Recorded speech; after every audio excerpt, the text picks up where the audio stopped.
కాబట్టి ఆ గాజుల పాపడం చేసుకున్నాం. మరి ఈరోజు స్వామివారికి దీపోత్సవం మరి ఎందుకు చేసుకుంటున్నాము అనంటే పోతి అనంటే మంగళం.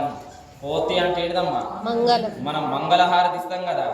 ఈ స్వామివారిని వర్ణించుతున్నారు. నేను స్వామివారు లేచారు కదా, వీళ్ళందరూ వెళ్ళి స్వామివారిని లేపారు. అప్పుడు లేపినప్పుడు స్వామివారు లేచి నడుస్తూ ఉంటే వీళ్ళు ఏమని అనుకుంటున్నారు అంటే ఆ స్వామి యొక్క పాద కమలాలు ఎక్కడ కందిపోతాయో అని వీళ్ళు అనుకుంటున్నారు.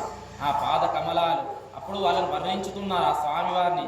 అయ్యా స్వామి అండ్రు ఇవ్వుల కమలందాయి అడిపోతి. పూర్వం ఒకానొక్కప్పుడు బలి చక్రవర్తి ఉన్నాడు కదా, ఆయన దేవతలను అందరినీ ఇబ్బంది పెడుతున్నప్పుడు మీరు ఒక్క మూడే అడుగులు అడిగారయ్యా. 3 అడుగులు అడిగారు. ఒకటి భూమి, ఒకటి ఆకాశము తన తలపైన పెట్టేసి మీరు పాతాళ లోకంకు దొక్కారు కదా, నీ పాదములకు నమస్కారము, నీ పాదములకు మంగళము అని. ఏది ఫస్ట్ది అండ్రు ఇవ్వుల గమలందాయి అడిపోతి. మళ్ళీ సెకండ్ చండ్రంగు తెండి లంగై చెత్తాయి తిరలిపోతి. లంగై అంటే లంక, శ్రీలంక ఉన్నది కదా ఇప్పుడు లంక.